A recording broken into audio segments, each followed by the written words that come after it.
Hey everyone, how's it going? In this tutorial, what we're going to do, we're going to look at Photoshop's performance and how we can improve Photoshop's performance. So let's jump straight into Photoshop. I have this lovely image open, although we're not going to need it. And the first thing I want to look at is in the preferences. So let's come to preferences, come up to general for now. Then you're going to see down the left hand side, we have this tab which is performance. So let's click on performance.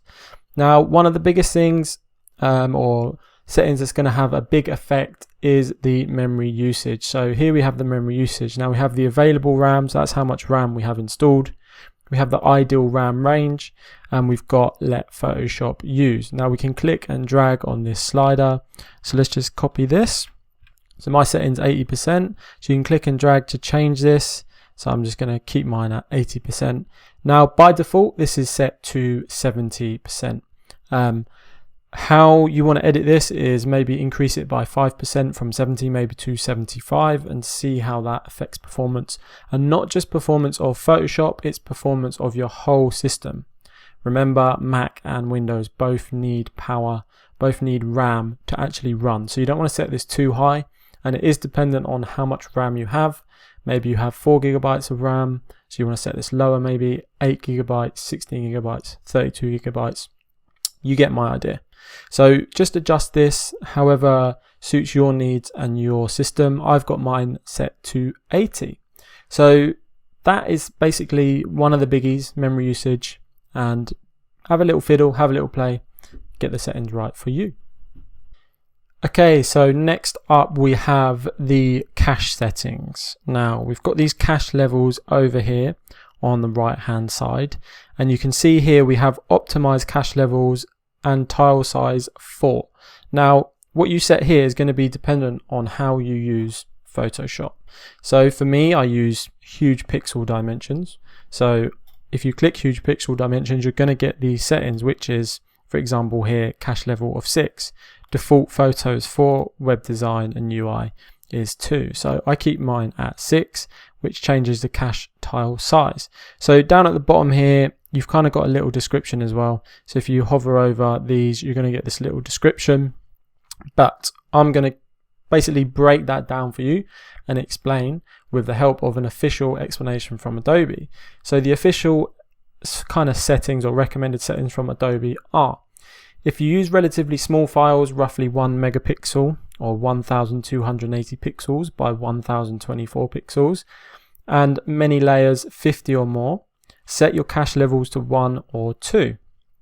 Setting cache levels to 1 disables image caching. Do remember that. So only the current screen and image is cached if you set it to 1.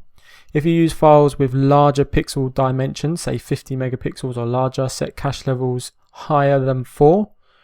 Higher cache level speeds up redrawing. You may not get high quality results with some Photoshop features if you set your cache level to 1. So my advice for you guys is, depending on your sort of resolution or how big your images are, you want to set this to 2, 4 or 6. If you've got massive files, 6. Relatively big files, maybe like 5000 pixels by 5000 pixels, 300 dpi, set it to 4. And going down the scale, and obviously web and UI maybe lower resolution, so set that down at around 2. So there you go, that covers off the cache and how you should change the cache depending on what you do. Okay, so next up we have history states. Now history states can be found here, and again you can click and drag to change your history states, but I'm just going to leave mine at 20. Now one thing I want to note about history states, right? This is how many steps Photoshop is going to remember. So how many times you can undo. So if you do 20 actions in Photoshop, you can undo all 20 of those actions. If you do 25 actions in Photoshop, you can only undo 20. So you can't get back to the first 5. But a little caveat in here about non-destructive editing. For example, if you use the eraser tool, there's a chance you may have to go back and undo that. If you use a layer mask, you'd never have to go back. You can just adjust your layer mask. So that doesn't require a history state. We do have a full course on non-destructive editing, so do check that out. I'd highly recommend if you're working non-destructively, you can set this history states lower. If you're working destructively, there's a chance you're going to want this a little higher because you're going to actually need to go back, or potentially need to go back. One point with this, obviously, is going to affect performance. So the lower this number, the lower the amount of history steps Photoshop remembers, the better the performance. The higher, the worse the performance. Now you can have a play, test this out. Again, it's going to depend on your system. My advice to you is to set this around 20 or 30 and make sure you're working non-destructively. Next, we're going to be looking at scratch disk. So we want to come to the tab over here below performance, which is scratch disk. Now, what are scratch disks? Basically, when Photoshop doesn't have enough RAM to perform an operation, it will use a scratch disk instead. So what you will see here is the available drives on your Mac or your PC. So I'm on a Mac here. So you can see I have my internal solid state drive set as a scratch disk. Now you may see multiple disks here. Now scratch disk, without being too technical, it's going to depend how good your scratch disk is, depending on the connection in your PC. So the faster the drive or the faster the connection, the better the scratch disk will be. So you can enable, if you've got like 4 drives in your Windows PC, for example, you will see all of them here. So you can come in and you can just set all those as scratch disk. Now it's better to share the load between drives or just use the drives that are the fastest. So that's a pretty simple one. Adjust your scratch disk to your Windows or Mac to get the best performance. Right, so next what we want to look at is something in the file handling tab here, which is automatic save and recovery. Now, a few points on this. Obviously, you want Photoshop to save and recover your information because you don't want to lose any work you've done. So every 10 minutes, for example, is great. You're only ever going to lose 10 minutes of work, which isn't the end of the world. That can be redone. However, what you don't want to do is, say you have a PSD file with 400 layers, that's like over a gigabyte. If you're saving that every 10 minutes, it could actually lead to slowdowns. So you may want to actually control when you save. So get into a habit of simply pressing Command or Control S to save when it's convenient for you. What you don't want to be doing is something very in depth that requires a lot of power, and then Photoshop tries to save at the same time. So you can change this setting up here. So by default, it's 10 minutes. You can set to 5, 15, 30, or 1 hour. Now I just keep this at 10 because personally for me, I don't want to lose work. So it's better to actually have that.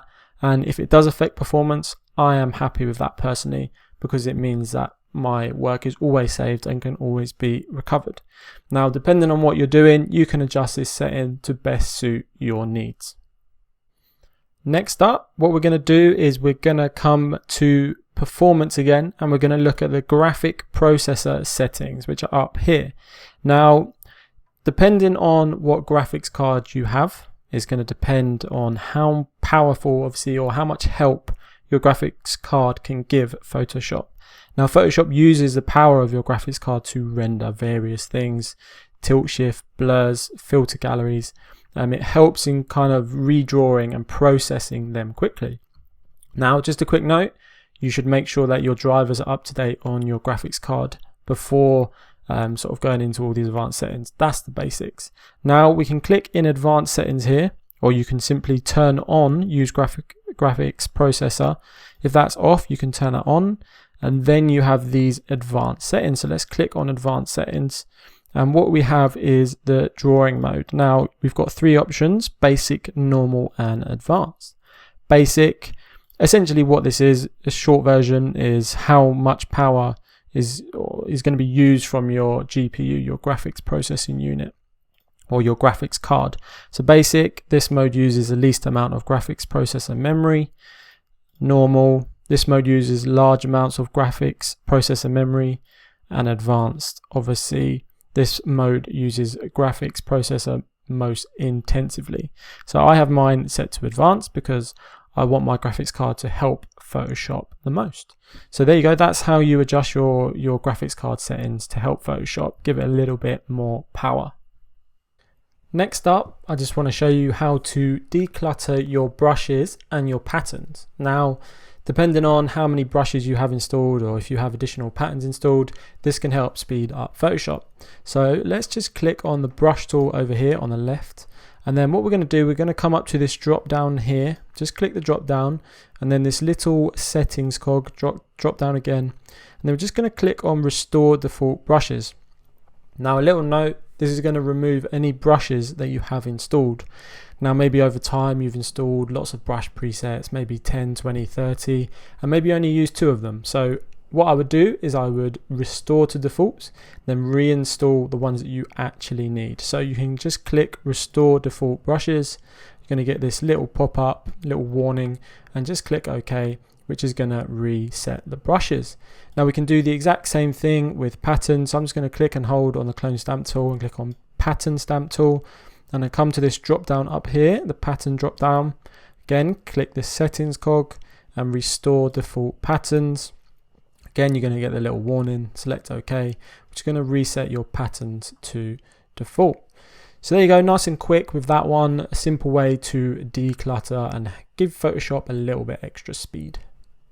Now, lastly, what I want to do is just show you how you can monitor Photoshop's performance, so you can see how all of the changes you've made actually affect Photoshop. Now, to do that, what you can do is come down here to this little toolbar at the bottom.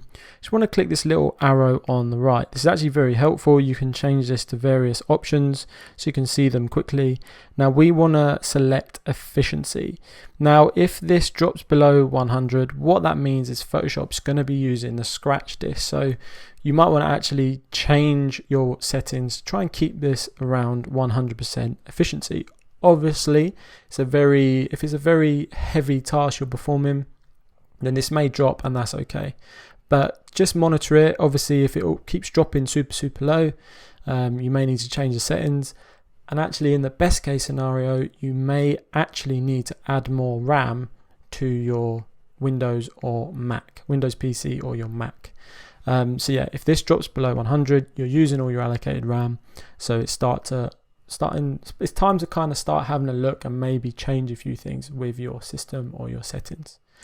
So there you go, everyone. That is how you improve Photoshop's performance with these quick tips. I hope you can help your Photoshop run nice and smooth, not have any lag or any slowdowns, and kind of understand how Photoshop's working to best suit your needs and your workflow. Thank you very much for joining me again. I shall see you in the next video.